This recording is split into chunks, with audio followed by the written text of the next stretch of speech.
ஆழ்வார் எம்பெருமானார் ஜீயர் திருவடிகளே சரணம். அஸ்மத் ஆச்சாரியன் திருவடிகளே சரணம். கார்த்தால ரிக்வேதம், யஜுர்வேதம், சாமவேதம், அதர்வண வேதம்ன்ற 4 வேதங்கள்லேருந்தும் பகவத் தத்துவ ஞானத்தை பெறத்துக்காக 4 மகா பெரிவாள்லாம் ஒவ்வொருத்தரும் பண்டிதர்கள், ஆச்சாரிய புருஷர்கள் அவள்லாம் இருந்து சாதிச்சா. இப்போ அடுத்தது உபனிஷத்துகள் அப்படிங்கிறது வேதத்துக்கு சிரசாக சொல்லப்படுறது. அப்போ வேதத்தினுடைய சிரசு அப்படிங்கிறது உபனிஷத்தாக இருக்குது. அதுக்கு தான் வேதாந்தம்னு பேர். அந்த வேதாந்த வாக்கியங்களில் விஷ்ணு பரத்வம், நம்ம ரங்கநாதனே பரபிரம்மம் அப்படிங்கிற விஷயங்களை எப்படி எப்படி சொல்லப்பட்டிருக்கோ அதை சாதிக்கிறதுக்காக பிரதமத்தில் இப்போ சுவாமி திருவள்ளரை சுவாமி மேல திருமாளிகை அம்மாள் சுவாமி ஸ்ரீ உவே விஷ்ணுசித்தன் சுவாமி எழுந்தொழிருக்கார் நம்மக்கிட்ட. இவன் சாட்சாத் எங்களாழ்வான் அவளுடைய பரம்பரையைச் சேர்ந்த ஆச்சாரியர். சுவாமி எங்களாழ்வானுக்கு ஸ்ரீ விஷ்ணு சித்தாச்சாரியர் அப்படின்னு ஒரு திருநாமம். அவர் தான் புராணங்களில் ரத்னமாக இருக்கக்கூடியதான புராண ரத்னமான பராசர மகர்ஷி அருளி செய்த விஷ்ணு புராணத்துக்கு விஷ்ணு சித்தியம் அப்படிங்கிற ஒரு விஸ்தாரமான வியாக்கியானம் அருளி செய்திருக்கார். சுவாமி நடாதூர் அம்மாள் போன்றவாள்லாம் கூட பால்யத்திலேயே ஸ்ரீபாஷ்ய காலட்சேபம் கேட்கறதுக்காக அப்படின்னு எங்களாழ்வான்ட்டு தான் கனவு தீர காலட்சேபம் கேட்டு அப்புறமா அவா பெரிய பிரகாண்ட வித்வான்களாக எழுந்தொழி இருந்தா அப்படிங்கிறது குரு பரம்பரை மூலமாக தெரியுது. இன்னைக்கு கடைசியாக மத்தியான பொழுதில் கேட்டோமே, நடாதூர் அம்மாளுடைய பரம்பரையில் வந்தவர் தான் விஎஸ் கருணாகராச்சாரிய சுவாமி. அந்த அவருக்கு முதல்ல இருந்ததான முன்னாடி இருந்ததான அந்த நடாதூர் அம்மாள் அப்படிங்கிறவர் அவர் சிறு பராயத்திலேயே கூட உனக்கே கேட்கணும் அப்படின்னா சுவாமி எங்களாழ்வான்ட்டு தான் போய் காலட்சேபம் கேளு அப்படின்னு நடாதூர் ஆழ்வான் சொன்னார் அப்படின்னு குரு பரம்பரை. அப்பேற்பட்டதான பரம்பரை விஷ்ணு சித்தியம் அப்படிங்கிறதான வியாக்கியானத்தை அருளி செய்ததான மகாத்மாக்கள்லாம் பரம்பரையில் வந்ததான இப்போ நமக்கு விஷ்ணு சித்தாச்சாரியராக எங்களாழ்வானாக மேல திருமாளிகை சுவாமி நமக்கு பிரத்யட்சமாக எழுந்தொழிருக்கார். இவர் திருப்புல்லானி சுவாமி சுந்தரராஜன் சுவாமிகிட்ட அவர் காலட்சேபங்கள் நிறைய கேட்டிருக்கார். ஸ்ரீபாஷ்யம், வேதாந்த சங்கிரகம் மற்றும் அநேக வேதாந்த விஷயங்கள்லாம் அவர்கிட்டயே காலட்சேபமும் கேட்டுவிட்டு பலவேறு சிஷ்யர்களுக்கெல்லாம் சுவாமியே காலட்சேபம் சாதிக்கிறார். ஸ்ரீபாஷ்ய பர்யந்தம் சகல வேதாந்தங்களையும் அநேக வேதாந்த ஆன்மீக உபன்யாசங்களையும் பண்ணிட்டு ஆயர்தேவு மொபைல் ஆப் மூலமாக வைஷ்ணவ சம்பிரதாயத்தை உபதேசம் பண்ணிட்டு இருக்கார். அநேகமாக நிறைய பேர் ஆன்லைனில் இவருடையதான காலட்சேபத்தை கேட்காதவாளே இருந்திருக்க மாட்டா அப்படின்னு சொல்லணும். அப்பேற்பட்ட சுவாமி பரமநடி ட்ரஸ்ட் மற்றும் நூலாட்டி பலகலை மையம் மூலமாக பல்வேறு வித்வத் சதஸ்ஸுகளை நடத்துகிறார். இது மாதிரி வித்வான்கள் பல பேரை அழைச்சி இது மாதிரியான காலட்சேபங்கள் நிறைய நடக்கும்படியாக அவள் திருமாளிகையிலையும் அல்லது வெளியிலையும் நிறைய நடத்தின்னு வரார்.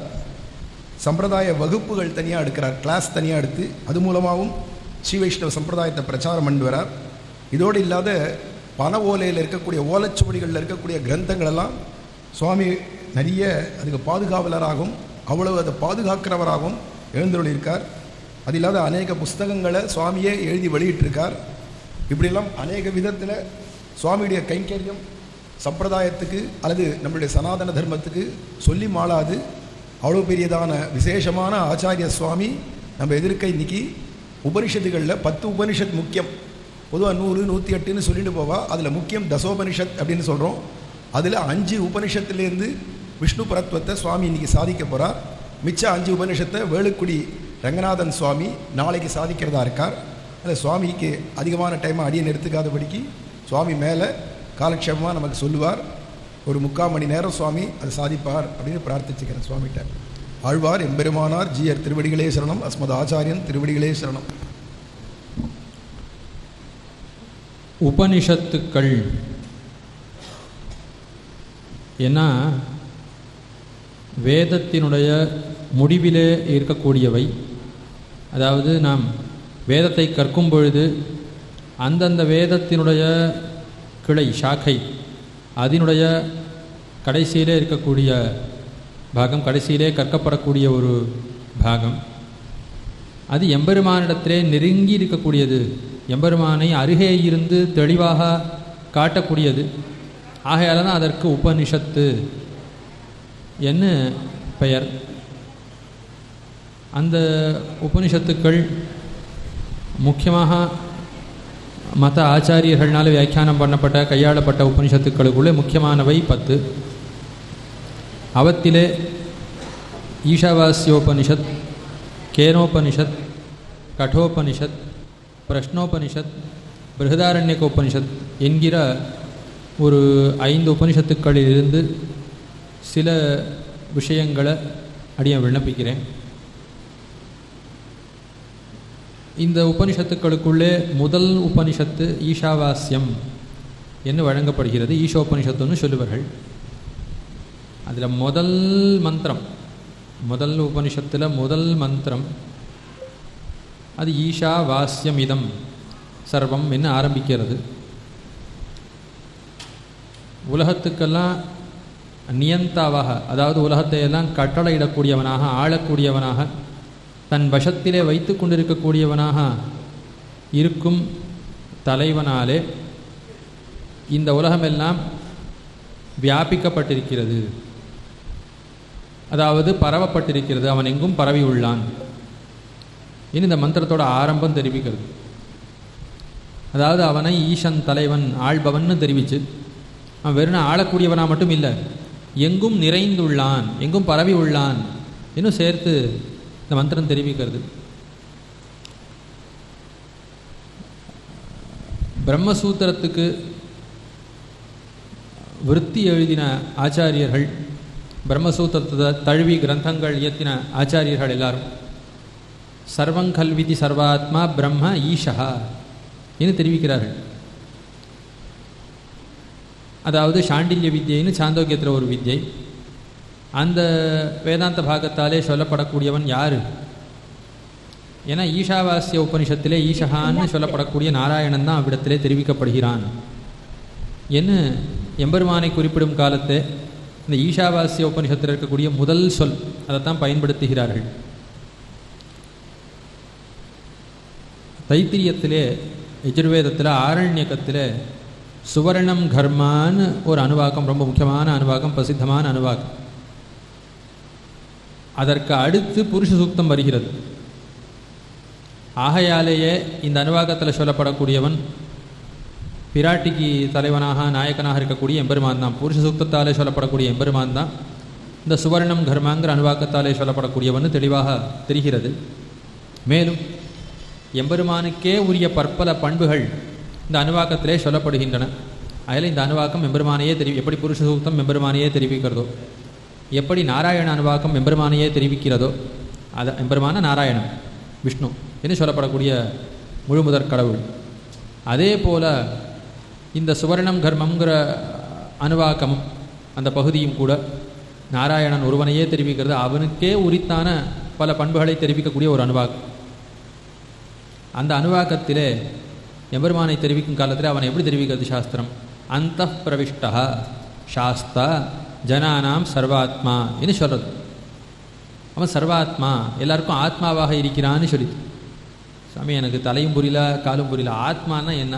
எல்லாருக்கும் ஆத்மானா என்ன அர்த்தம் புரியலையே. ஏன்னா ஸ்ருதியை விளக்குறது, வேதமே விளக்கி காட்டுறது. கவலைப்படாத, புரியலன்னு குழம்ப வேண்டாம். ஜனானாம் அந்த பிரவிஷ்டா, எல்லாருக்குள்ளும் புகுந்திருக்கிறான். அதுக்கு மேலே சொல்லிது சாஸ்தா. சாஸ்தான சாசிதா, ஆளக்கூடியவன், கட்டளையிடக்கூடியவன் என்ன அர்த்தம்? அதாவது அந்த நாராயணனுக்கு உரித்தான ஒரு பண்பு என்ன, அவனுக்கே உரித்தான பண்பு என்னன்னா எல்லாருக்குள்ளும் புகுந்து எல்லாரையும் தன்னுடைய வசத்திலே வைத்து ஆளக்கூடியவன். இதுதான் ஆத்மாங்கிற சொல்லுக்கு அர்த்தம்னு வேதாந்தம் காட்டி கொடுக்குது. ஆக அந்த அனுவாக்கத்திலேருந்து நாம் என்ன தெரிந்து கொள்கிறோம்? எல்லாருக்கும் ஈசனாக இருக்கக்கூடிய தன்மை நாராயணனுக்கே உரித்தானது. எல்லா இடத்திலும் பரவி இருத்தல் அது நாராயணனுக்கே உரித்தான ஒரு பண்புன்னு தெரிந்து கொள்கிறோம். அதைத்தான் ஈஷாவாஸ்ய உபனிஷத்து முதல் மந்திரத்திலேயே தெரிவிக்கிறது. ஆக முதல் உபனிஷத்தினுடைய முதல் மந்திரத்தினுடைய முதல் வார்த்தை தொடங்கியே நாராயணன் தான் சொல்லப்படுறான். அதுக்கு மேலே தது அந்தரஸ்ய சர்வஸ்ய தது சர்வஸ்யாஸ்ய பாஹ்யதான்னு ஒரு வாக்கியம் அவ்விடத்தில். அந்த வாக்கியம் என்ன காட்டுறது? ஏன்னா இந்த ஈஷாவாஸ்யன்னு ஈசன்னு சொல்லப்பட்ட ஒருவன் இருக்கிறானே, அவன் எப்படிப்பட்டவன்? எல்லா வஸ்துக்களுக்கு உள்ளேயும் இருக்கான், எல்லா வஸ்துக்கும் புறம்பும் இருக்கிறான், உள்ளும் புறமும் நிறைந்திருக்கிறான். அவன் இல்லாத இடமே கிடையாதுன்னு சொல்கிறது வேதாந்தம். இங்கே யார் சொல்லப்படுறா? ஏன்னா எம்பெருமானுக்கே உரித்தான ஒரு பண்பு சுபாரோபனிஷத்துலையும் பார்க்கலாம். பிரசித்தமாக இருக்கக்கூடிய ஒரு வாக்கியம், அந்தர்பகிஷ்ச தத் சர்வம் வியாபிய. யார் இருக்கா? நாராயணா. எஞ்ஞானும் எங்கும் ஒழிவர நிறைந்திருக்கக்கூடியவன் யார்? எங்கும் உள்ளும் புறமும் நிறைந்திருக்கக்கூடியவன் யாருன்னா நாராயணன் தான் இருக்கான்னு ஸ்ருதி ஸ்பட்டமாக தெரிவிக்கிறது. ஆகையால் இவ்விடத்திலே சொல்லப்படக்கூடியவன் யார்? ஏன்னா இந்த ஈஷாவாசிய உபனிஷத்தில் நாராயணன் தான் தெரிவிக்கப்படுகிறான் என்ன இந்த 2 வாக்கியங்களை கொண்டு நாம் தெளிவாக தெரிந்து கொள்ளலாம். இதுக்கு மேலே கேனோபனிஷத் என்கிற 2வது உபனிஷத்து, அதிலேயும் பூதேஷு பூதேஷு விசித்திய தீராக என்ன ஒவ்வொரு வஸ்துக்குள்ளும் இருக்கிறான் என்ன அந்த நாராயணனுக்கு உண்டான ஒரு பண்பு சொல்லப்படுறது. அதுக்கு மேலே ஒரு 3வது கண்டத்தில் ஒரு விஷயம் சொல்லப்படுது. பிரம்ம தேவேபியோ விஜிக்யே என தொடங்கி தேவர்களுக்கும் அசுரர்களுக்கும் எப்போ பார்த்தாலும் சண்டை நடக்கும். 2 பேருக்கும் எப்போ பார்த்தாலும் இந்த லோகத்தில் இப்போ ஏதோ பங்காளி சண்டைன்னு நாம் சொல்லிக்கொள்கிறோம். அந்த காலத்துலேருந்தே உண்டு. ஆகையால் அண்ணா தம்பி சண்டை என்ன போல் அவர்களுக்கு உண்டு. ஒரே தகப்பனாருடைய பிள்ளைகள் தான் வேறு தாய்கள். அதித்தியினுடைய பிள்ளைகள் தேவர்கள், தித்தியினுடைய பிள்ளைகள் அசுரர்கள். 2 பேருக்கும் எப்போ பார்த்தாலும் சண்டை நடக்கும். அப்படி நடக்கும் பொழுது பிரம்மமானது என்ன பண்ணுறது? தேவதைகளுக்காக ஜெயித்து கொடுத்தது. ஆனால் தேவதைகள்லாம் என்ன பண்ணுறா? நானே ஜெயிச்சிட்டேன், என்னுடைய வீரியத்தால் நானே இந்த அசுரர்களை ஜெயித்தேன் அப்படின்னு அவளுக்கு ஒரு பெரிய கர்வம் உண்டாயிடுச்சு. உடனே பிரம்மா இதை தெரிஞ்சிருந்தது. ஓஹோ, நீங்களே எல்லா காரியத்தையும் சாதிச்சிட்டேடா, பார்ப்போம் என்ன பார்ப்போம் அப்படின்னு ஒரு புது வடிவத்தை எடுத்துட்டு, ஒரு யக்ஷ வடிவத்தை எடுத்துட்டு எம்பெருமான் அவர்கள் முன்னே தோத்துகிறான். அவளுக்கு அது யாருன்னு தெரியல. உடனே அக்னியை பார்த்து, நீ தான் ஜாத்தவேதான்னு பேர் பெற்றவன், எல்லாம் அறிந்தவன், நீ தான் இது யாருன்னு கண்டுபிடிச்சி சொல்லணும். அவன் போனால் அவனுக்கு தெரியல. இந்த எம்பெருமான் கேட்குறான், நீ யார், உனக்கு என்ன சாமர்த்தியம்? அதுவா, எத்த வேணாலும் பொசுக்கு வேணாம், எதையும் அழிக்கிற சாமர்த்தியம் எனக்கு இருக்குது அப்படின்னு சொன்னான். அப்படியா அப்படின்னு சொல்லி அவன் முன்னாடி ஒரு துரும்பை கொடுத்து, இதை நீ கொஞ்சம் எனக்கு முன்னாடி கொளுத்தி காட்டேன். எவ்வளோ வேகத்தோடு அவன் முயன்றாலும் அந்த துரும்பை சிறிதளவும் பொசுக்க முடியுது. வெக்கத்தோடு அவன் போயிட்டான். அடுத்தது காற்றை அனுப்பினான், வாயு தேவத்தையும் அனுப்பினான். அவன் சொன்னான், எதை வேணாலும் என்னால் பறக்கடிக்க முடியும்னு சொன்னான். அப்படியா, இந்த துரும்பை முன்னாடி வைக்கிற, முடிஞ்சால் பறக்கடிச்சு காட்டு அப்படின்னு சொன்னான். ஐயோ முடியலையே, எவ்வளோ முயன்ற தன்னுடைய முழு பலத்தையும் கொண்டு அசைக்கக்கூட முடியல அவனால் அந்த காற்று. அதுக்கப்புறம் இந்திரனை அனுப்பினார்கள். இந்திரன் வந்த உடனே பேசவே இல்லை எம்பெருமான், உடனே மறைஞ்சிட்டான். அக்னி இடத்துலையோ வாயு இடத்துலையோ பேசாவது பேசினான். இந்திரன் இடத்துல உடனே மறைஞ்சு போயிட்டான். உடனே யாருன்னு கண்டுபிடிக்க முடியல. அதுக்கப்புறம் ஒரு தேவி வருகிறாள். அவடத்துலேருந்து தெரிஞ்சுக்கிறார்கள், நீங்கள் என்னமோ உங்களுடைய சாமர்த்தியத்தால் ஜெயித்தேன்னு நினச்சிட்டு இருக்கேள், உண்மையில் அது யார் தெரியுமோ இல்லையோ, பிரம்மம் பரமாத்மா, அவனுடைய சாமர்த்தியத்தால் தான் நீங்கள்லாம் ஜெயித்தேள். லோகத்தில் தேன வினா திருநாகிரமப்பி நச்சலத்தி, அவனை ஒழிய ஒன்றும் ஒரு காரியமும் பண்ணாதுன்னு பிரசித்தமாக சொல்லிக்கொள்கிறோம். கீதையில் கண்ணன பெருமான் மயை வைத்தே நிகதாக பூர்வமேவா நிமித்த மாத்திரம் பவ சவ்யசா சின்ன அருளி செய்கிறான். அர்ஜுனா, நீ இப்பொழுது பீஷ்மரோட யுத்தம் பண்ணினாலும் பண்ணாட்டியும், நான் முன்னாடி பீஷ்மரை கொன்னாச்சு, துரோணரை கொன்னாச்சு, எல்லாரையும் கொன்னாச்சு. நான் உன்னை வெறும் கருவியாக தான் கை கொள்ள போகிறேன். நீ இல்லைனாலும் என்னால் எல்லாரையும் கொல்ல முடியும். நீ வெறும் கருவியாக மட்டும் இருன்னு சொன்னான். சாங்கர பாஷ்யத்தில் இவ்விடத்தில், இந்த உபனிஷத் பாஷ்யத்தில், இவர்கள்லாம் தேவர்கள்லாம் வெறும் கருவி தான் எம்பெருமானுக்கு, எம்பெருமான் தான் எல்லாரையும் ஜெயித்தான் என்று சொல்லப்பட்டிருக்கு. ஆகையால் இந்த பிரம்மமானது எப்படிப்பட்டது? ஏன்னா தேவர்களாலே அறிந்து கொள்ளப்பட முடியாத ஒரு பெருமையுடையவன் எம்பெருமான். அவர்களுக்கு ஏற்படக்கூடிய விஜயத்துக்கெல்லாம் எப்படி அர்ஜுனனுக்கு விஜயத்தை உண்டாக்கினானோ, அதே போல் எம்பெருமான் தான் தேவதைகளுக்கு விஜயத்தை உண்டாக்கினான் அப்படிங்கிற அர்த்தமானது இவ்விடத்தில் சொல்லப்படுகிறது. இதுக்கு மேலே கட்டோபனிஷத்தில் பற்பல, அது ஈஷாவாசிய உபனிஷத்திலும் கேனோபனிஷத்திலும் எடுத்துக்காட்டுக்காக 1-2 இடம் பார்த்தோம். கட்டோபனிஷத்தில் பற்பல மந்திரங்களிலே எம்பெருமானுடைய ஒரு பெருமையானது சொல்லப்பட்டிருக்கு. அனந்த லோகாப்திம் அதோ பிரதிஷ்டாம் என்று சொல்லியிருக்கு. அனந்தனுடைய லோகம், அதை நீ அடைவாய் என்று சொல்லியிருக்கு. அதுக்கு மேலே என்ன சொல்லியிருக்கு? அனந்த லோகத்தை அடைந்தால்தான் நிலைத்த ஒரு லாபத்தை பெற முடியும், பிரதிஷ்டையை பெற முடியும் என்று சொல்லியிருக்கு. சரி, அது யார்? அனந்தன்னா ஆறு வேதாந்தம் சொல்கிறது சத்தியம் ஞானம் அனந்தம் பிரம்ம யோ வேத என்ன. யார் மாறுபடாமல் இருக்கிறானோ, ஆறு அறிவை வடிவெடுத்தவனாக அறிவை உடையவனாக இருக்கிறானோ, எவனுக்கு அனந்தன்னு பேரோ, எவனுடைய குணங்களை அளவிட்டு ஆராலையும் தெரிந்து கொள்ள முடியாதோ, அப்படி எல்லையற்றவன் அவனுக்கு தான் பிரம்மம்னு பேர் இன்னும் வேதாந்தம் சொல். பிரம்மசப்தத்துக்கு அர்த்தமே ஆறுன்னா அனந்தகான்னு எம்பெருமானுக்கே திருநாமம். சஹஸ்ரநாமத்தில் எம்பெருமானுக்கு திருநாமம் அனிர்தேஷ்ய வப்புஹு விஷ்ணு வீரா அனந்தகா என்ன திருநாமம். பிரஹ்லாத ஆழ்வான் எம்பெருமானை குறிப்பிடும் காலத்தே மற்ற திருநாமங்கள்லாம் குறிப்பிட மாட்டான். அனந்தன் அனந்தன்னு தான் அவன் எம்பெருமான சிந்தனை பண்ணுவான் சொல்லுவான். ஆக அனந்தன் எம்பெருமானுக்கு உண்டான ஒரு திருநாமம். அந்த பிரம்மசப்தத்துக்கு அர்த்தத்தை வேதாந்த சொல்கிற காலத்துலேயும் அனந்தன் தான் பிரம்மம் என்னை தான் காட்டி கொடுக்கறது நமக்கு. ஆக அனந்த லோகத்தை நீ அடைவாய்னு அர்த்தம். அனந்தன்கிற திருநாமத்தை உடைய எம்பெருமான் அவனுடைய லோகத்தை நீ அடைவாய்னு தான் வியாக்கியானம் பண்ணுகிறார்கள் இந்த கட்டோபனிஷத்தில் இருக்கக்கூடிய இந்த மந்திரத்துக்கு. அதுக்கு மேலே சொல்கிற அந்த அனந்தனுடைய லோகத்தை அடைந்தால்தான் நிலைத்த வாழ்வு. மற்ற லோகங்களுக்கெல்லாம் போனால் நிலைத்து இருக்க முடியாது, திரும்பி வர வேண்டியதுதான். இந்த எம்பெருமானுடைய லோகத்தை சென்றடைந்தால்தான் நீ நிலைத்த வாழ்வை பெறுவாய் அப்படின்னு சொல்லப்பட்டிருக்கு. அதுக்கு மேலே பரமபதத்தை வர்ணித்து அந்த பரமபதத்துக்கு சென்றவன் தான் பயம், கிழத்தனம், பசி, தாகம், சோகம் இவைகள் அற்றவனாக அவன். அங்கு சென்றவனுக்கு தான் பெரிய நிலைத்த ஒரு மகிழ்ச்சி இருக்கும். அங்கே சென்றவன் தான் மரணமற்றவனாக ஆவன் என்று சொல்லியிருக்கு.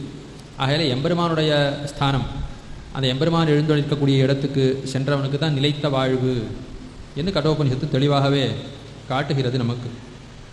ஸ்வர்கே லோகே நபயங்கிஞ்சனாஸ்தி ந தத்ரத்வம் ஜரயா பிபேதி என்கிற வாக்கியங்களாலே. இதுக்கு மேலே சமிருத்யுபாஷான் புரத பிரணோத்ய சோகாதிகோ மோதத்தே சொர்க்கலோகே என்ன. எம்பெருமானை யார் தியானம் பண்ணுகிறானோ, ஆறு எம்பெருமானிடத்திலே பக்தியை செலுத்துகிறானோ, உபாசனம் பண்ணுகிறானோ, அவன்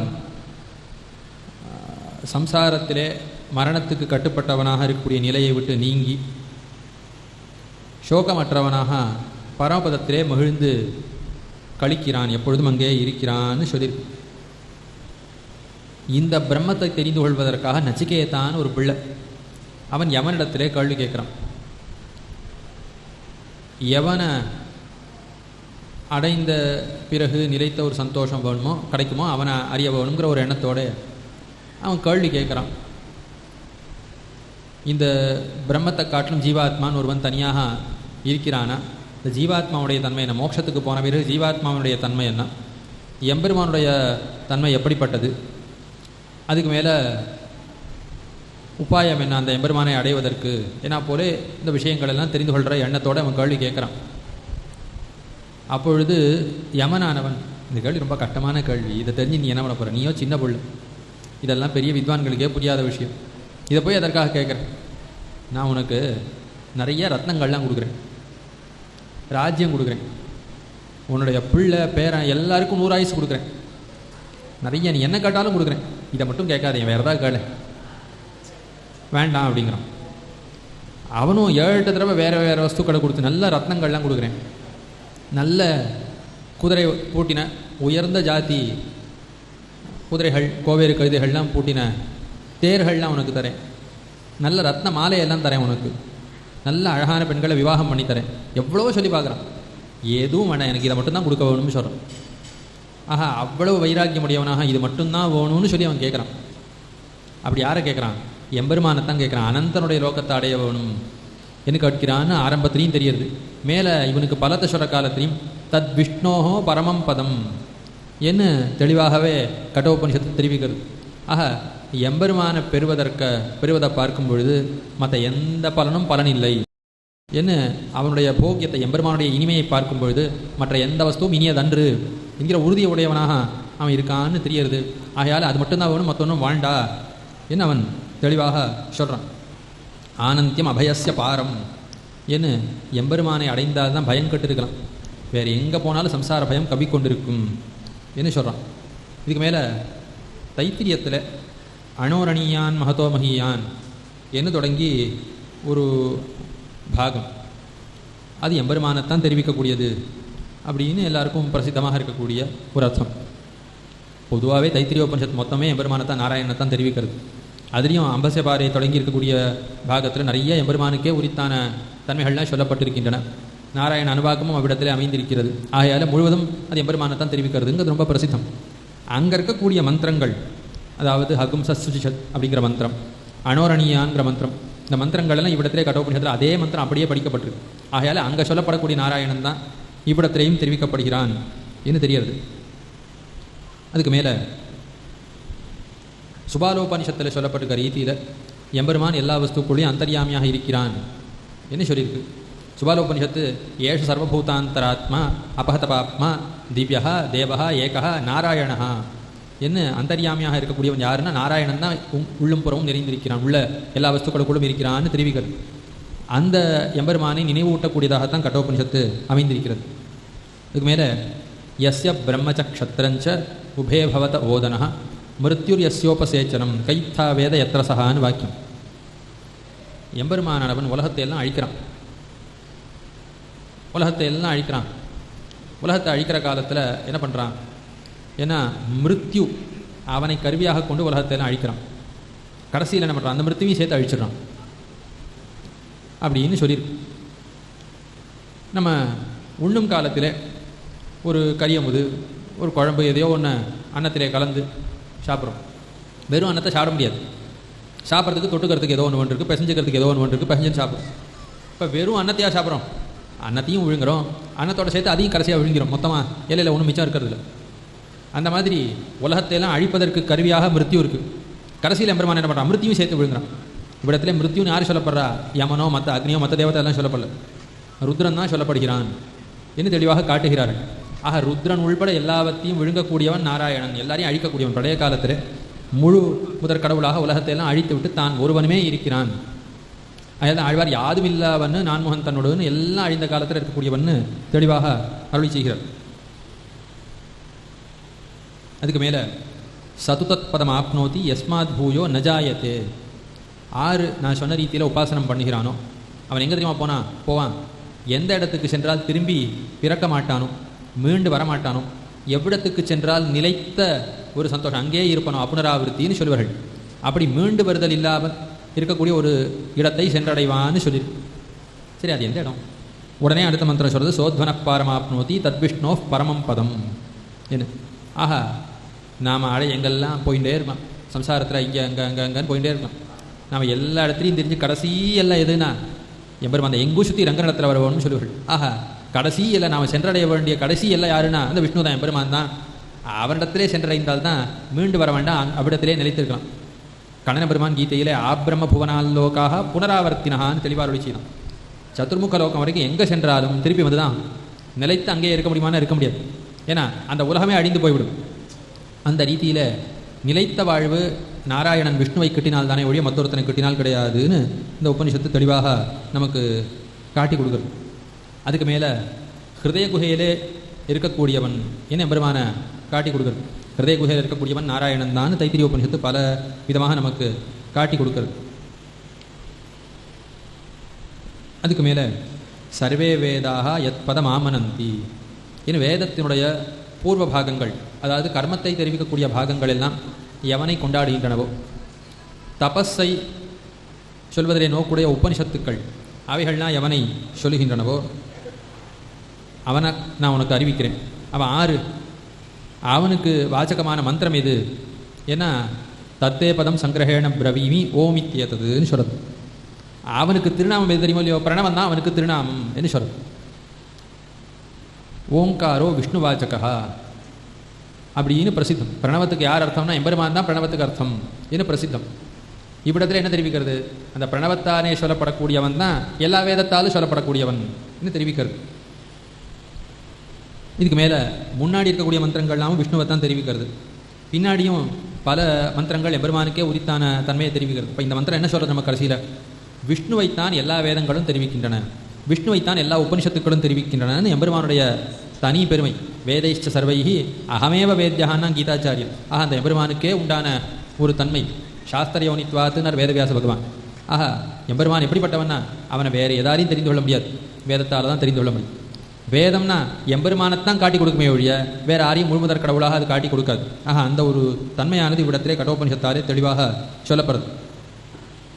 அதுக்கு மேலே ஈசானம் பூதபவ்யஸ்ய, எல்லா பொருள்களுக்கும், இறந்த கால பொருட்கள், வருங்கால பொருட்கள், நிகழ்கால பொருட்கள் எல்லாவற்றுக்கும் தலைவன், ஆழ்பவன், ஆழ்கின்றான், ஆழியான்னர் ஆழ்வர், எல்லாரையும் ஆளக்கூடியவன் இவன் தான் சொல்றது. அதுக்கு மேலே சொல்றது தன் தேவா சர்வே அப்பிதாக தது நாத்தியேதி கஷ்டன, எல்லா தேவதைகளுக்கும் அவன் தான் ஆதாரம். இவனை கடந்து யாராலையும் இருக்க முடியாது, இவனை மீறி யாராலையும் வாழ முடியாது. எவ்வளோ பெரிய தேவதையாக இருந்தாலும் இவனை கடந்து யாராலையும் இருக்க முடியாதுன்னு தேவதைகளையும் வாழ்விக்கக்கூடியவன் இவன் தான், இனி எல்லாரை காட்டிலும் மேம்பட்டவன் என்ன கட்டோபனிஷத்து தெரிவிக்கிறது. அதுக்கு மேலே சொல்கிறது அவ்யக்தாத் புருஷப்பரஹ புருஷான்ன பரங்கிஞ்சித்து சா காஷ்டா சா பராகதி. வரிசையாக ஒவ்வொரு வஸ்துவையாக சொல்லிட்டு வருது. ஒருத்தன் மோட்சத்தை அடைய வேணும் அப்படின்னா இந்தந்த வஸ்துக்களை வசப்படுத்தவனும், இதை வசப்படுத்தவனும், இதை இந்திரியங்களை வசப்படுத்தவனும், சப்தாதி விஷயங்களை வசப்படுத்தவனும், மனசை வசப்படுத்தவனும், ஒவ்வொன்றையாக தன்னுடைய வசத்துக்குள்ளே கொண்டு வரவனும் சொல்லி கடைசியாக சொல்லிட்டு புருஷனை தன் வசத்துக்குள்ளே கொண்டு வரவனும். புருஷன்னா புருஷ சூக்தமே போகும். வேதாந்தத்தில் பல இடங்களில் புருஷகாங்கிற சப்தத்தை தான், நாராயணகாங்கிற சப்தத்தை காட்டும் புருஷகாங்கிற சப்தத்தால் தான் எம்பெருமானை வேதாந்தம் வழங்கும். பகவான் இது சப்தோயம் ததா புருஷ இத்யபி நிருபாதீச்ச வர்த்தேதே வாசுதேவே சனாத்தனேன் மகர்ஷிகள்லாம் தெளிவாக சொன்னார்கள். பகவான்னு சொன்னாலே நாராயணன் தான், புருஷகான்னு சொன்னாலே நாராயணன் தான் அர்த்தம். இந்த சப்தத்துக்கே அர்த்தம் நாராயணன் தான் அப்படின்னு வேதாந்தத்தினுடைய ஒரு கொள்கை. நம்முடைய ஆச்சாரியர்கள் புருஷ நிர்ணயா, மகாபுருஷ நிர்ணயானே கிரந்தங்கள் எல்லாம் அருளி செய்தார்கள். நாதமுனிகளும் கிரந்தம் அருளி செய்திருக்கிறார், ஆளவந்தாரும் அந்த கிரந்தம் அப்படி அருளி செய்திருக்கிறார். பின்புள்ள ஆச்சாரியர்களும் புருஷ தத்துவ பிரகாஷிகா என்ன போல கிரந்தங்கள் எல்லாம் இயற்றி இருக்கிறார்கள். புருஷகாங்கிற சப்தம் வேதாந்தங்களிலோ அல்லது மகர்ஷிகளுடைய இதிகாச புராணங்களிலோ அது நாராயணனைத்தான் குறிப்பிடக்கூடியதாக பயன்படுத்தப்பட்டுள்ளது என்பது துணிவு. அப்படி தெளிவாக நிர்ணயித்த ஒரு அர்த்தம். அப்படி நிர்ணயிக்கப்பட்டபடியாலே புருஷான்ன பரங்கிஞ்சித்து சா காஷ்டா, நீ கடைசியாக எம்பெருமானை வசப்படுத்தி விட்டால் போதும். எம்பெருமானை வசப்படுத்துதுன்னா சரணாகதியின் மூலமாக எம்பெருமானை வசப்படுத்தி விட்டால் நீ நினைத்த ரீதியில் உபாசனத்தை நிறைவேற்றி மோட்சத்தை அடையலாம்னு சொல்லி அதோடு நிற்கல. சா பராகதி, அவன் தான் பரமப்பிராப்பியம், நாராயணன் தான் பரமப்பிராப்பியம். நாம் அடைய வேண்டிய வஸ்துக்களுக்குள்ளே மிகவும் மேலானவன் அவன் தான். நாராயணன் தான் பரமபோக்கியம், அவனை காட்டிலும் இனிய வஸ்துன்னு மற்றவனும் கிடையாது, அவன் தான் இனியவன். ஏன்னா அவன் அடைந்தால் தான் எல்லா லாபமும் கிடைக்கும் என்று சொல்கிறது. அதுக்கு மேலே நித்யோ நித்யானாம் சேத்தனச்சேத்தனானாம் ஏகோ பகூனாம் யோ விததாதி காமான், ஏன்னா அந்தந்த ஜீவாத்மாக்கள் விரும்பக்கூடிய எல்லா பலத்தையும் கொடுக்கக்கூடியவன் இவன் ஒருவன் தான், நாராயணன் ஒருவன் தான் தரக்கூடியவன் என்று சொல்லி அதுக்கு மேலே சொல்லிட்டு யதிதங் கிஞ்ச ஜெகத் சர்வம் பிராணயேஜதி நிஸ்ருதம்னு தொடங்கி பயாதஸ்ய அக்னிஸ்தபதி பயாத்தபதி சூர்யா பயாதிந்திரஸ்ச வாயுஷ்ச மிருத்யுர்தாவதி பஞ்சமஹா. என்ன நம்மளை வஜ்ராயுதத்தால் அடிக்கிறதுக்காக கையை ஓங்கின்னு இருக்கான், ஐயோ அடிபட்டுனா வலிக்கும் அப்படின்னு பயந்து நாம் அவன் சொல்கிறதெல்லாம் செய்வோம். அதைப்போல் எம்பெருமானிடத்தில் இருக்கக்கூடிய ஒரு பயம், எம்பெருமானுடைய ஆணையை மீறினால் எம்பெருமான் தண்டிப்பன் அப்படிங்கிற பயம். அந்த பயத்தாலே இந்திரன் வருணன் என்ன போல இருக்கக்கூடிய தேவதைகள், இந்திரன் அக்னி, மிருத்யு தேவதை வாயு, சூரியன், அவரவர்கள் தங்கள் காரியங்களை செய்கிறார்கள். என்ன எம்பெருமான் ஏதோ நம்மளை மட்டும் ஆளக்கூடியவன் அல்லன், தேவர்களையும் சேர்த்து தன் கட்டளைக்குள்ளே வைத்து கொண்டிருக்கக்கூடியவன் என்று தெளிவாக சொல்லியிருக்கு. அப்படி சொல்லி அவன் தான் மோட்சப்பிரதன் என்னும் சொல்லியிருக்கு. ஏதத் விதுஹு அமிர்தாஸ்தே பவந்தி, யார் எம்பெருமான் தான் ஆளக்கூடியவன் தெரிந்து கொண்டு அவனை தியானம் பண்ணுகிறார்களோ அவர்கள் தான் மோட்சத்தை அடைவர்கள் என்று சொல்லியிருக்கு. இதெல்லாம் சொல்லிட்டு கடைசியாக மிருத்யு புரோக்தாம் நச்சிகேதோத லப்துவா வித்யாமேதாம் யோக விதிஞ்ச கிருத்ஸ்னம் பிரம்ம பிராப்தோ விரஜோபூத் விமிருத்யு அந்யோப்பியேவம் யோவித் அத்தியாத்மமேவா என்று சொல்லியிருக்கு. இந்த ஒரு வித்யை, அதாவது யமனானவன் நச்சிகேதாவுக்கு உபதேசம் பண்ண இந்த வித்யை, அதை யார் யாரெல்லாம் தெரிந்து கொண்டு யார் உபாசனம் பண்ணுகிறார்களோ அவர்களும் இந்த நச்சிகேதாவை போல மோட்சத்தை அடைந்து வாழ்வர்கள். அதாவது தத்விஷ்ணோ பரமபதம்னு சொல்லப்பட்ட அந்த விஷ்ணுவை தியானம் பண்ணினால் அந்த விஷ்ணுவையே அடைந்து மோட்சத்தை கிட்டலாம், நிலைத்த வாழ்வை பெறலாம்னு தெளிவாக இந்த உபனிஷத்து முடிக்கிறது.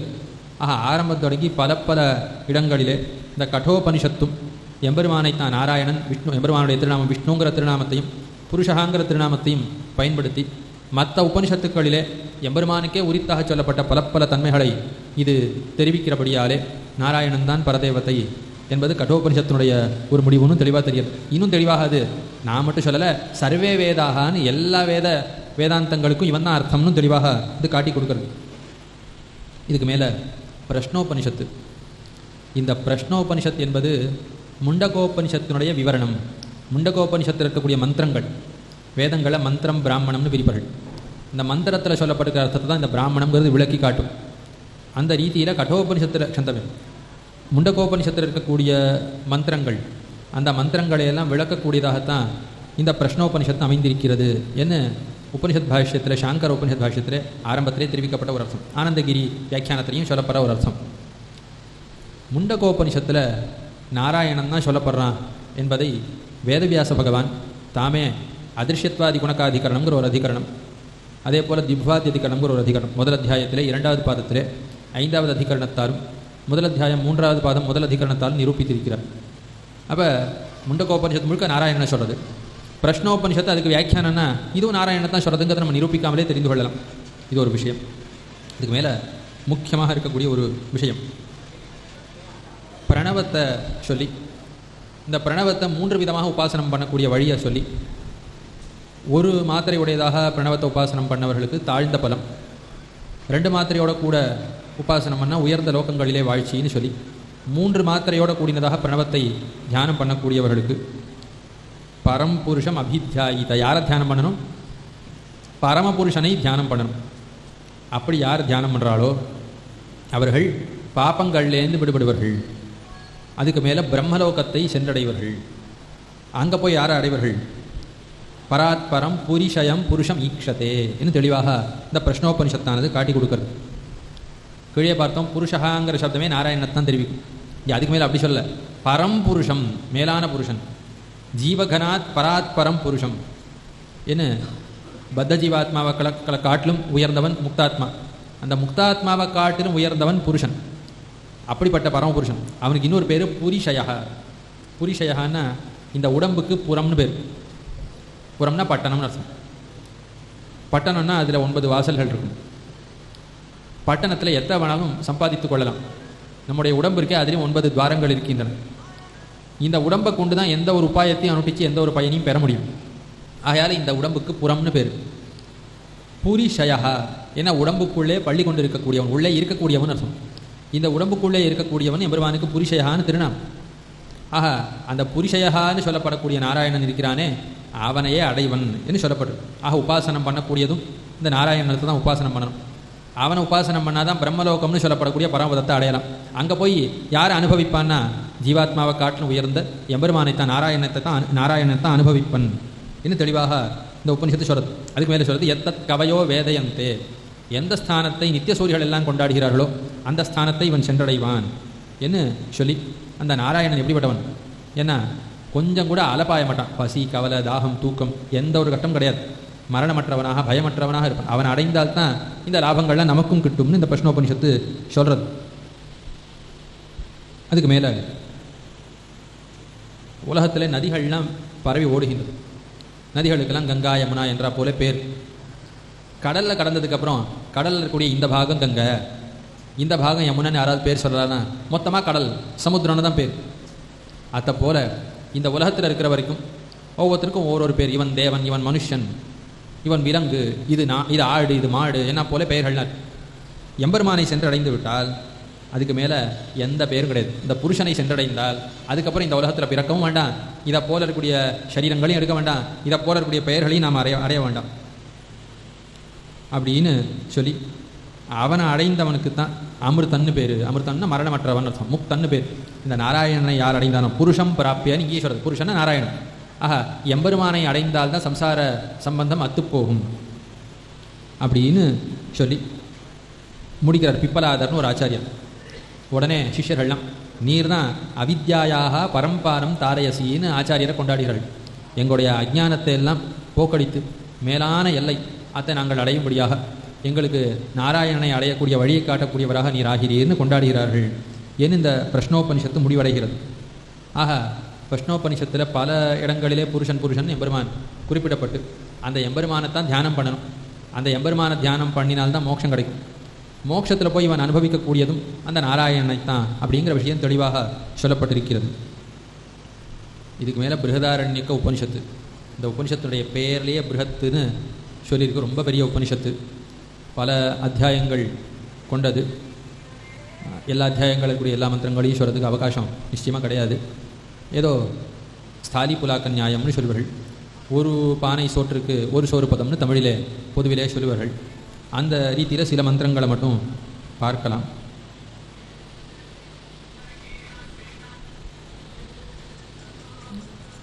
அந்த உபனிஷத்து ஆரம்பிக்கிற பொழுதே ஆத்மைவ இதம் அக்ர ஆசீத் என்று சொல்கிறது.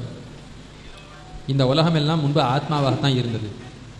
உலகமெல்லாம் அழிந்த காலத்திலே முன்பு ஆத்மா தான் இருந்தான்னு சொல்லி, சரி ஆத்மா தான் இருந்தான்னு சொன்னால் எந்த ஆத்மான்னு தெரியலன்னு விட்டுடலாம்.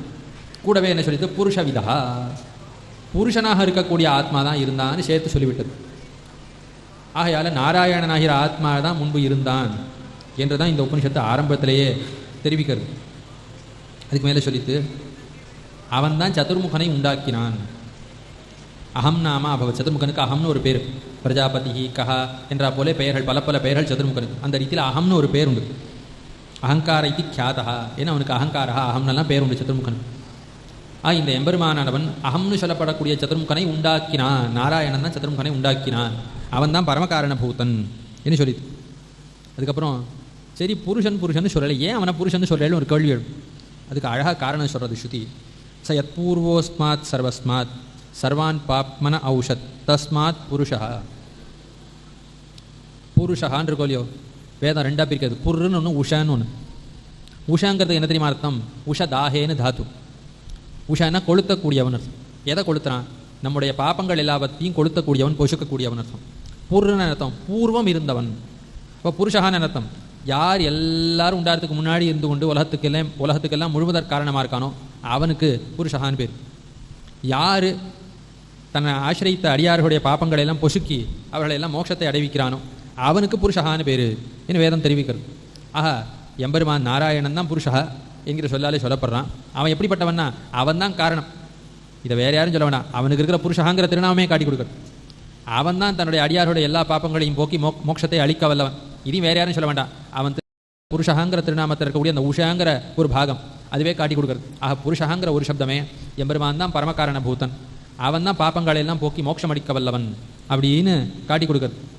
இப்போ யார் மோட்சத்தை அளிக்க வல்லவனோ அவன் தான் எல்லாரையும் காட்டிலும் மேலான முழுவதற் கடவுள் என்று நாம் தெளிவாக தெரிந்து கொள்ள இயலும். அதுக்கு மேலே உபாசனம் பண்ணுற காலத்தில் எப்படி உபாசனம் பண்ணணும்? ஆத்மான்னு உபாசனம் பண்ணணும். ஏன்னு கீழே புருஷனாக சொல்லப்பட்ட ஆத்மாவை தான் உபாசிக்கவன். அந்த ஆத்மாவையும் எங்கேயோ இருக்கான் அப்படின்னு உபாசிக்கூடாது, இங்கே இருக்கான் நானே உபாசிக்க, தன்னோட ரொம்ப நெருங்கினவனாக எம்பெருமானை உபாசிக்கவனும் சொல்லி. அதுக்கு மேலே சொல்கிறது அத்ரஹ்யேதே சர்வ ஏகம் பவந்தி. ஏன்னு இந்த ஆத்மான்னு சொல்லப்பட்ட நாராயணன் இருக்கானே இவனத்தை தான் எல்லாரும் ஒருங்குகிறார்கள், எல்லாரும் வந்து சேரக்கூடிய இடமாக இவன் தான் இருக்கிறான் என்று அவனுடைய பெருமையை தெரிவிக்கிறது. அதே போல் ததேதத் பதனீயம், எல்லாரும் இவனைத்தான் சென்று அடையவனும், இவனைத்தான் ஆசிரியிக்கவனும், எல்லாராலும் பிரபத்தி பண்ணப்பட வேண்டியவன், எல்லாராலும் ஆசிரியிக்கப்பட வேண்டியவன் இவன் தான் என்று சொல்லித்து. அதுக்கு மேலே சொல்லித்து ஆத்மானமேவ பிரியம் உபாசித்த, இவன் தான் மிகவும் இனியவன், எல்லா தத்துவங்களையும் காட்டிலும் பெரிய போக்கியத்தைன்னு இனிமை. இப்போ இவன் தான் பரமப்பிராப்பியன், ஆகையால் இவனைத்தான் நாம் தியானம் பண்ணி இவனைத்தான் அடைய முயற்சி செய்ய வேணும் என்னும் வாக்கியம் தெரிவிக்கிறது.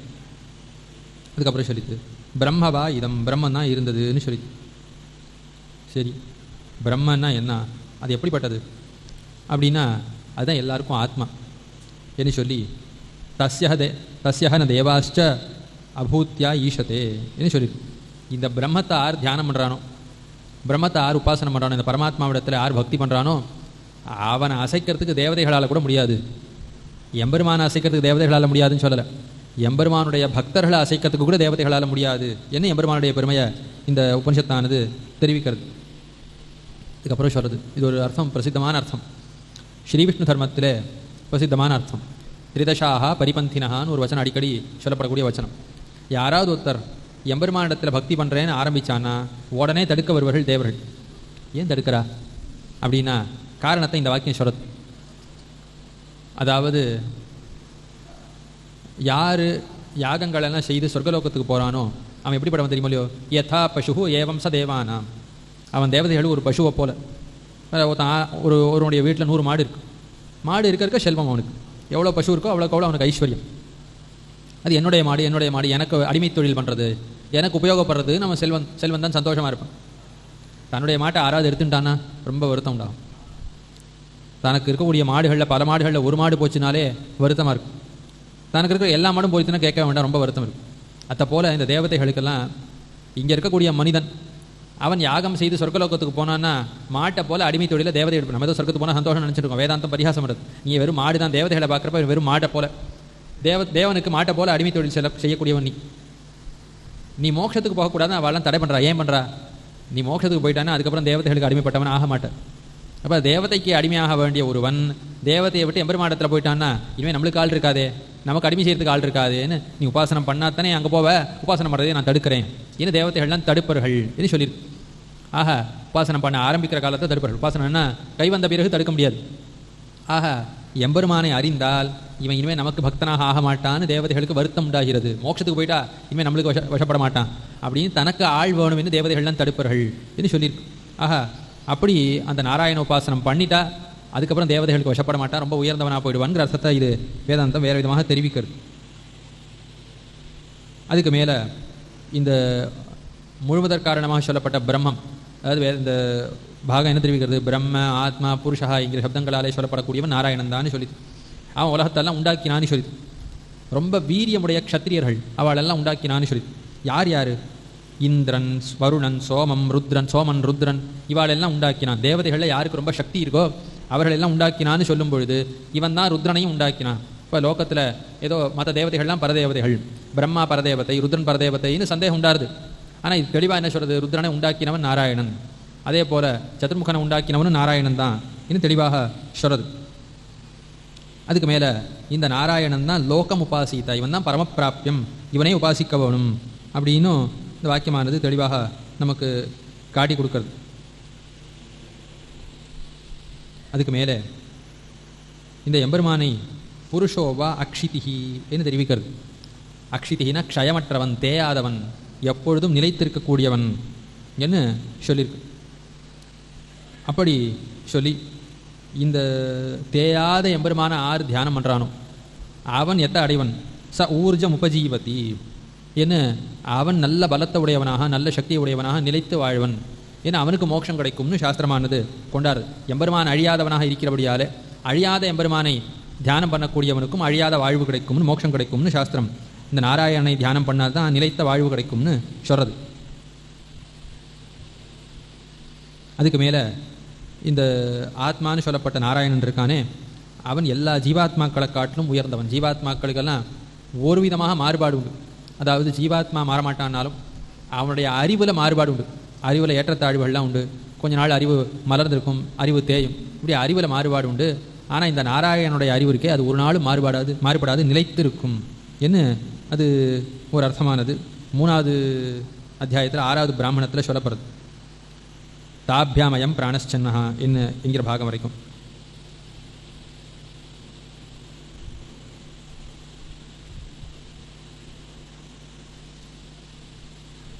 இதுக்கு மேலே இந்த நாராயணனிடமிருந்து தான் சர்வே பிராணாக, சர்வே லோகாக, சர்வே தேவாக, சர்வாணி பூதானி விச்சரந்தி என்ன, எல்லா வஸ்துக்களும் இவனிடத்திலேருந்து தான் வெளிக்கிளம்புகின்றன.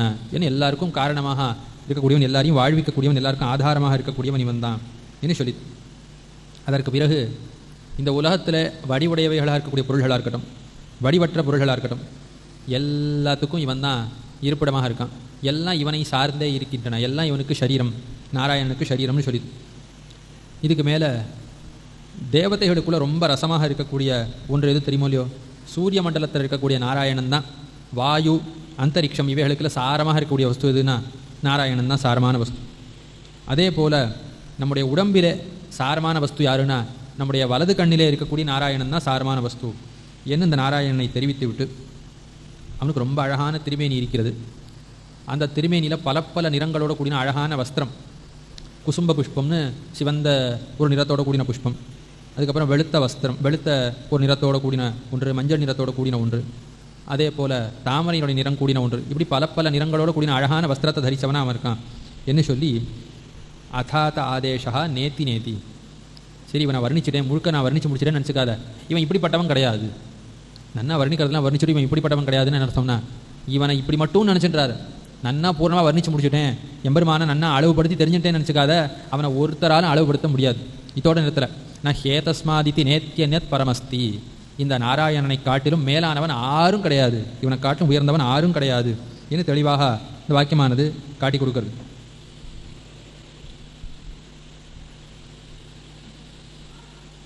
அதுக்கு மேலே இந்த நாராயணன் தான் புருஷோயமேவ ஆத்மா ஏதத் அமிர்தம் இதம் பிரம்ம இதம் சர்வம் அமிர்தமயா என்ன இவன் தான் அழியாதவன், இவனால் தான் நிலைத்த மோட்சத்தை தர முடியும் என்று ஸ்பஷ்டமாக 4வது அத்தியாயத்தில் 5வது பிராமணம் அது தெரிவிக்கிறது. அதுக்கு மேலே அயமாத்மா சர்வேஷாம் பூதானாம் அதிபதி சர்வேஷாம் பூதானாம் ராஜா என்று தொடங்கி இவன் தான் எல்லாருக்கும் சேஷியாக இருக்கிறான், எல்லாருக்கும் நியந்தாவாகவும் இருக்கான். இவனிடத்தில் தான் எல்லா உலகங்களும் எல்லா லோகங்களும் எல்லா தேவதைகளும் எல்லாமே இவனிடத்தில் தான் வாழ்கின்றன. இவன் தான் எல்லாருக்கும் ஆதாரம், எல்லாரையும் தாங்கி வாழ வைக்கக்கூடியவன் இவன் தான் என்று தெரிவிக்கிறது. அதுக்கு மேலே புரச்சக்கரே த்விபதா புரச்சக்கரே சதுஷ்பதா புரஸ்ஸ பக்ஷி பூத்வா புரப்புருஷ ஆவிஷத்து சவாயம் புருஷா சர்வாசு பூருஷு புரிஷயா நானேன கிஞ்சன அனாவிருத்தம் நானேன கிஞ்சன அசம்பிருத்தம் என்று தெளிவாக சொல்கிறது. இந்த எம்பெருமான் இருக்கானே 2 கால உடைய வஸ்துக்கள் அவைகளையும் சிருஷ்டிச்சான், 4 கால உடைய வஸ்துக்கள் அவைகளையும் சிருஷ்டிச்சான். சிருஷ்டிக்கிறதோடு நிற்கல, அந்தந்த வஸ்துக்களுக்குள்ளே முழுவதுமாக நிறைந்திருக்கிறான். நிறைந்திருக்கிறபடியால் அவனுக்கு புருஷகான்னு பேர். இதையும் காரணத்தையும் சேர்த்து தெரிவிக்கிறது. இவனாலே வியாபிக்கப்படாத ஒரு வஸ்துங்கிறதே ஒன்று கிடையாது. இவன் உள்ளும் புறம் எல்லா இடத்துலையும் வியாபிச்சிருக்கான். இவனால் வியாபிக்கப்படாத ஒரு வஸ்துவே கிடையாது என்று சொல்லி, அது மட்டும் இல்லை, ரூபம் பிரதிரூபோ பபூவ. சரி, எம்பெருமானுடைய ஒரு பகுதி இங்கே இருக்குது, எம்பெருமானுடைய மற்றொரு பகுதி இங்கே இருக்குது, அவனுடைய இன்னொரு பகுதி இங்கே இருக்கானே. இல்லை, எம்பெருமான் முழுவதும் இங்கேயும் இருக்கான், முழு எம்பெருமான் இதற்குள்ளேயும் இருக்கான், முழு எம்பெருமான் இதற்குள்ளேயும் இருக்கான். பிரதி வஸ்து பூர்த்தின்னு சொல்வார்கள். அதிவிடத்திலே சொல்லப்படுறது எம்பெருமானுக்கே உண்டான ஒரு நாராயணனுக்கே உண்டான ஒரு தனி சாமர்த்தியம், எல்லா இடத்துலையும் முழுவதுமாக நிறைந்திருத்தல் அப்படிங்கிறதும் இவ்விடத்தில் சொல்லப்பட்டிருக்கு. அதுக்கு மேலே பிரம்ம சர்வானுபூஹு என்ன, இவன் தான் எல்லா இடத்துலையும் நிறைந்திருக்கக்கூடியவன், எல்லா அறிவையும் உடையவன், இவன் தான் சர்வஜன் என்று சொல்லி முடிக்கிறது. இது 4வது அத்தியாயத்தில் 6வது பிராமணத்தில், இது 4வது அத்தியாயத்தில் 5வது பிராமணம். அதுக்கு மேலே சரி இவ்வளோ நேரம் வளவளலாம் சொன்னீர், யார்கிட்டேருந்து கற்றுட்டு சொன்னீர் அப்படின்னா வம்சம்னு சொல்லி இந்த ஆச்சாரிய பரம்பரை அத்தை சொல்லிட்டு வந்து கடைசியாக பிரம்மாவை சொல்லித்து. சரி, பிரம்மாவுக்கு யார் ஆச்சாரியர் அப்படின்னா அதுக்காக சொல்லித்து பரமேட்டி பிரம்மணா, அந்த பிரம்மாவானவன் நாராயணத்திலேருந்து கற்றுண்டான்னு சொல்லி. சரி, அவனுக்கு யார் சொல்லி கொடுத்தா? பிரம்மஸ்வயம்பு பிரம்மணே நமஹா. இந்த வாக்கியம் 2-3 இடத்துல ஒரு பிருதாரண்யக்கத்தில் பல கட்டங்களில் ஒரு பெரிய வித்தியை உபதேசம் பண்ணித்தான். அதுக்கப்புறம் இந்த வித்தியை உபதேசம் பண்ண ஆச்சாரிய பரம்பரை என்னன்னு சொல்லிட்டு வரும்பொழுது பிரம்மாவுக்கு ஆச்சாரியன் நாராயணன், அவன் தான் ஆதிகுரு, எல்லா வித்தியக்கும் அவன் தான் பிரவர்த்தகன், அவன் தான் எல்லாருக்கும் உபதேசம் பண்ணான், சதுர்முகம் தொடங்கி எல்லாருக்கும் அவன் தான் உபதேசம் பண்ணா. அவனுக்கு யாரும் உபதேசம் பண்ணல, அவனுக்கு இயற்கையாகவே ஞானம் இருக்கிறது ஏன்னா அவனுடைய அறிவினுடைய வைபவம் அத்த சாஸ்திரமானது இவ்விடத்திலே தெரிவிக்கிறது. இதுக்கு மேலே மோக்ஷாசிரமம் என்று சொல்லப்படக்கூடிய சந்நியாசாசிரமம், அந்த சந்நியாசாசிரமத்தில் இருக்கக்கூடியவர்கள் என்ன பண்ணுறா அப்படின்னா ஏத்தமேவ பிரவராஜினோ லோகம் இச்சந்த பிரவரஜந்தி என்ன, இந்த நாராயணனை அடைவதற்காகத்தான் சந்நியாசாசிரமத்தையே கைக்கொள்கிறார்கள். மோக்ஷாசிரமம்னே பேர். மோட்சத்தை அடைவதற்கு இந்த ஆசிரமம் தகுந்த ஆசிரமம் என்று கருதி கைக்கொள்கிறா. எதற்காக? இந்த ஆசிரமத்தில் இருந்து இந்த ஆசிரமத்தில் சொல்லப்பட்டிருக்கிற அதுக்கு சொல்லப்பட்டிருக்கிற ஜபங்கள் எல்லாம் செய்து இந்த விரதங்கள் எல்லாம் உள்ளபடி அனுஷ்டித்து நாம் இருந்தால் நாராயணனை எளிதாக கிட்டலாம்ங்கிற ஒரு ஆசையால் தான் இருக்கிறார்கள் என்று தெளிவாக இந்த சாஸ்திரமானது தெரிவிக்கிறது. சர்வாந்தர்யாமியாக இருக்கக்கூடிய அவனை அடைவதற்காக தான் பிக்ஷாச்சரியங்கிற இந்த மோட்சாசிரமத்தை கைக்கொள்ளுகிறார்கள்னு சொல்கிறது. இதோட நிறுத்தல அதோன்யத்து ஆர்த்தம், இவனை ஒழிந்த எல்லாரும், நாராயணனை ஒழிந்தவா எல்லாரும் துக்கிகள், சம்சார துக்கத்தில் அகப்பட்டு கொண்டவர்கள் தான். இவன் ஒருத்தந்தான் சம்சார துக்கம் தீண்ட பெறாதவனாக இருக்கானே ஒழிய மற்றவா எல்லாரும் அந்த சம்சார துக்கத்தில் அகப்பட்டு கொண்டவர்கள் தான் சொல்லி. இதுக்கப்புறம் சூத்திரம்னு ஒன்று, அந்தர்யாமின்னு ஒன்று, இந்த 2 பற்றியும் சொல்லி யார் இந்த அந்தர்யாமியை தெரிந்து கொண்டானோ அவன் தான் பிரம்மஞானமுடையவன், அவன் தான் வேதவித்து, சர்வவித்து, ஆத்மவித்து, அவன் தான் ஆத்ம தத்துவத்தை உள்ளபடியாக உணர்ந்தான்னு இந்த நாராயணன் அந்தர்யாமி பிராமணம்ங்கிறது ஒரு பாகம் சுவாரோபனிஷத்தில். அதே இங்கே இதுலேயும் உண்டு, அதாவது பிருஹதாரண்யக்கத்திலையும் உண்டு. இந்த அந்தர்யாமியை நாராயணனை யார் அறிந்தானோ அவன் தான் எல்லாம் அறிந்தவன் என்று இந்த பாகமானது நமக்கு காட்டி கொடுக்கறது. அதுக்கு மேலே இந்த நாராயணன் அவன் தான் மூலப்பிரகிருதிக்கும் காரணமாக, மூலப்பிரகிருதிக்கும் ஆச்சரியமாக இருப்பிடமாக இருக்கக்கூடியவன். இனி ஏதஸ்யவா அக்ஷரஸ்ய பிரசாசனே, அக்ஷரே என அக்ஷரம்னு சொல்லப்படக்கூடிய நாராயணன் அவனிடத்துல தான் இந்த மூலப்பிரகிருதியானது வாழ்கிறது என்று சொல்லியிருக்கு. அதோடு நிறுத்தலை, இவனுடைய ஆட்சியினால தான் சூரிய சந்திரர்கள்லாம் தாங்கப்பட்டு நிற்கிறார்கள். இவன் தான் எல்லா கர்மங்களாலும் ஆராதிக்கப்படுகிறான். நாம் ஏதோ இந்திரன் மற்ற தேவதைகள்லாம் ஆராதிக்கப்படுகிறார்கள் நினச்சிட்டு இருக்கோம். ஆனால் சாஸ்திரமானது ஏதஸ்யவா அக்ஷரஸ்ய பிரசாசனே கார்கி தததா மனுஷியாக பிரசம்சந்தி யஜமானம் என்ன போலே தர்வி என்ன போலே சாஸ்திரம் சொல்கிறது. யஜமானம் தேவாக தர்வீம் பிதரா, பித்திருக்களுக்காக யாகங்களை பண்ணாலும் சரி, ஹோமங்களை பண்ணாலும் சரி, தேவதைகளுக்காக யாகம் பண்ணாலும் எல்லாம் எதனால் நடக்கிறதுனா இந்த விஷ்ணு நாராயணன் புருஷன் அவனுடைய ஆணையால் தான் இது அத்தனை நடக்கிறது. அவனுடைய ஆணைக்கு வசப்பட்டு தான் எல்லாரும் காரியங்களை செய்கிறார்கள் என்ன இந்த பாகமானது நமக்கு அறிவிக்கிறது. இதுக்கு மேலே ஒரு பிருதாரண்யக்கத்தில் யாக்ஞவல்யர்னு ஒரு மகர்ஷி, அவர் தான் எல்லாரை காட்டிலும் அதிகமான ஞானமுடையவர். அவரிடத்தில் மகர்ஷிகள் எல்லாம் அவருக்கு தெரியாதா பரீட்சை பண்ணுவோம்னு ஒவ்வொருத்தராக கேள்வி கேட்குறா. அப்படி கேள்வி கேட்க பதில் சொல்கிறார் அப்படின்னு வந்துட்டுருக்கு. அதில் கடைசியாக ஏகோ தேவகா, தேவதைகளையாக வரிசையாக சொல்லிட்டே வர்றார். எவ்வளோ தேவதைகள் அப்படின்னு சொல்கிற காலத்தில் 33 பேர் இருக்கா. அப்படியே வரிசையாக குறைச்சனே வந்து ஏகோ தேவகா, ஒத்தன்னா தேவன் என்று சொல்லி, அதுக்கப்புறம் சொல்லிட்டு மகிமான ஏவ ஏத்து, அந்த ஒரு தேவனுடைய மகிமை தான் இவா எல்லாரும் என்று சொல்லி அவர் முடிக்கிறார். சரி, அந்த ஏகதேவன் யார்? நாராயணன் தான். ச பிரம்ம யதித்யாச்சக்ஷதே, கீழே நான் எந்த பிரம்மத்தை சொல்லிட்டு வந்தேனோ, ஆத்மா பிரம்ம புருஷன் எவனை சொல்லிட்டு வந்தேனோ அவன் தான் ஒரு தேவன். மற்ற எல்லா தேவதைகளும் அவனுக்குள்ளே அடக்கம். அவனுடைய குணங்களில் ஏதோ சில திவலைகளை உடையவர்கள் தான் இவா எல்லாரும் அப்படின்னு தெளிவாக அவர் தெரிவிக்கிறார். அதுக்கு மேலே ஏஷ நேத்தி தியாத்மா, பல இடங்களில் இந்த மந்திரம் வரும். இந்த நாராயணன் இருக்கானே அவன் இன்னபடிப்பட்டவன்னு நம்மளால் அளவிட முடியாது, அவனுடைய பெருமையை யாராலும் கிரகிக்க முடியாது அப்படின்னு சொல்லி தம் துவௌபனிஷதம் புருஷம்னு சொல்லுது. உபனிஷத்துக்களாலே சொல்லப்படக்கூடியவன் யார் தெரியுமோ இல்லையோ? புருஷன்தான் உபனிஷத்துக்களாலே சொல்லப்படக்கூடியவன் அப்படின்னு புருஷ சப்தத்தாலே சொல்லப்படக்கூடிய நாராயணன் தான் சர்வோபனிஷத் பிரதிபாத்தியன் அப்படின்னு சொல்லித்து. இதுக்கு மேலே கேள்விகள்லாம் கேட்குற ஒரு பிரகரணத்தில் யாக்ஞவல்யர், சரி எங்கிட்ட கேள்வி கேட்குறேன், நான் ஒரு கேள்வி கேட்குறேன், சர்வத்துக்கும் ஆதி காரணம் எது, மூல காரணம் எதுன்னு உங்களுக்கு தெரியுமா அப்படின்னு கேட்குறாரு. அவளுக்கு பதில் சொல்ல தெரில. இவர் உடனே சொல்கிற காலத்தில், நான் கீழே எந்த பிரம்மத்தை சொன்னேனோ அந்த நாராயணன் இருக்கானே அவன் தான் பராயணம், அவன் தான் முழுவதற்காரணம், அவன் தான் எல்லாராலும் அடையப்பட வேண்டியவன் என்ன அவர் சொல்கிறார். அதுக்கப்புறம் ஒரே ஒரு விஷயத்தை மட்டும் சொல்லி முடிக்கிறேன். நம்முடைய வலது கண்ணில் இருக்கக்கூடிய புருஷனுக்கு இந்தகான்னு பேர். இந்தகானா பிரகாசிக்கக்கூடியவன், ஒளி உடையவன் அப்படின்னு அர்த்தம். தேவதைகள்லாம் எப்பொழுதுமே மறைச்சு தான் பேசுவாள், தெளிவாக பேச மாட்டாள். எல்லாத்தையும் மறைக்கிறதுல அவளுக்கு எண்ணம் முடியும். இந்தன்னு சொல்ல வேண்டியதை மறைச்சி இந்திரன்னு சொல்கிறான். இந்திரன்னா எல்லா ஐஸ்வர்யத்தையும் உடையவன் அர்த்தம். தேவத்தை இந்திரன் சொல்லப்படலை, நாராயணன் தான் இவ்விடத்தில் சொல்லப்படுறான். அந்த நாராயணனை இந்திரன்னு சொல்லி அவ பூஜிக்கிறார்கள்னு சொல்கிறது.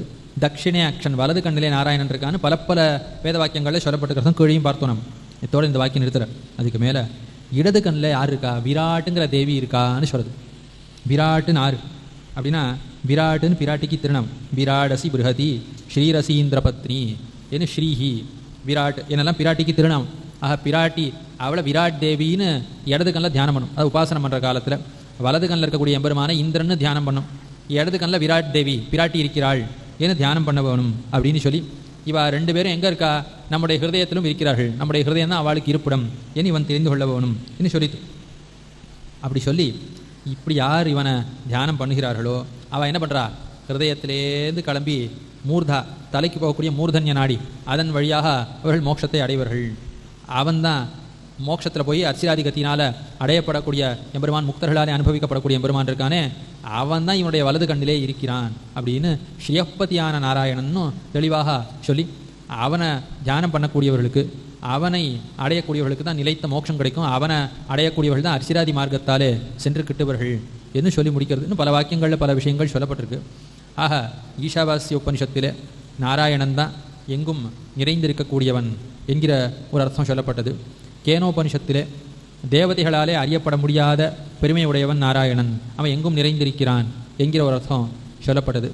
கட்டோபனிஷத்திலே விஷ்ணுங்கிற திருநாமத்தை தெளிவாக சொல்லி அவனை உபாசனம் பண்ணி அவனை அடைந்தால்தான் சம்சாரத்தில் இருக்கக்கூடிய ஜன்மம் ஜரா முதலான கிளேசங்கள் எல்லாம் இருக்காது. அவனை அடையிறதான் பரமபோக்கியமான ஒரு அனுபவம். அத்தை அடையறதுக்காக எத்த வேணுமானாலும் விடலாம் ஏன்னா அந்த எம்பெருமான் பரமப்பிராப்பியன் என்கிற அர்த்தத்தை அது தெரிவிக்கிறது. அதுக்கு மேலே பிரஷ்னோபனிஷத்து புருஷ சப்தத்தாலே நாராயணனை தெரிவித்து அவனை தியானம் செய்து அவனை உபாசனம் செய்யக்கூடியவர்களுக்கு தான் நிலைத்த பரமபதம் அப்படின்னு, அவனை அடையக்கூடியவர்களுக்கு தான் அந்த நிலைத்த வாழ்வு என்று தெளிவாக சொல்கிறது. பிருஹதாரண்யகத்தில் பல இடங்களிலே புருஷ சப்தத்தால் எம்பெருமான தெரிவித்து அவனுக்கு இருக்கக்கூடிய பலவிதமான பெருமைகள் சொல்லப்பட்டிருக்கு. ஸ்ரீயப்பதிங்கிற அர்த்தத்தையும் தெளிவாக சொல்லி, ஸ்ரீயப்பதியாக இருக்கக்கூடிய நாராயணன் தான் முக்த பிராப்பியன். அதாவது பொதுவாகவே வேதாந்தங்களிலே மோட்சங்கிறது தான் உயர்ந்த ஸ்தானம். அந்த யார் தரவல்லவனோ அவன்தான் முழுமுதற் கடவுள். யார் உலகத்தை எல்லாம் உண்டாக்கினவனோ அவன்தான் முழுமுதற் கடவுள் ஏன்னு இந்த ரெண்டத்தான் முக்கியமாக வலியுறுத்தி வேதாந்தம் சொல்லும். பிருதாரண்யக்கம் பல இடங்களில் இவன் தான் காரணபூதன், இவன் தான் தன்னை ஆசிரியக்கிறவருடைய பாப்பங்கள் எல்லாம் போக்கி மோட்சத்தை அளிக்க வல்லவன் என்று நாராயணனுடைய பெருமையை காட்டி கொடுக்கறது. ஆக இந்த 5 உபனிஷத்துக்களிலேயும் நாராயணன் தான் எல்லா தேவதைகளையும் காட்டிலும் உயர்ந்தவன், அவன்தான் பரமகாரணபூதன், அவன்தான் மோட்சப்பிரதன் என்கிற அர்த்தம் பலவிதமாக தெளிவாக காட்டப்படுகிறது என்பதை யதாவகாசம் விண்ணப்பித்து அவகாசத்தை கொடுத்த சுவாமிக்கு கிருத்தஜ்ஞத்தையை தெரிவித்து கொண்டு அடியேன் விடைபெறுகிறேன். ஆழ்வார் திருவடிகளே சரணம், பெருமானார் திருவடிகளே சரணம், ஸ்ரீயர் திருவடிகளே சரணம்.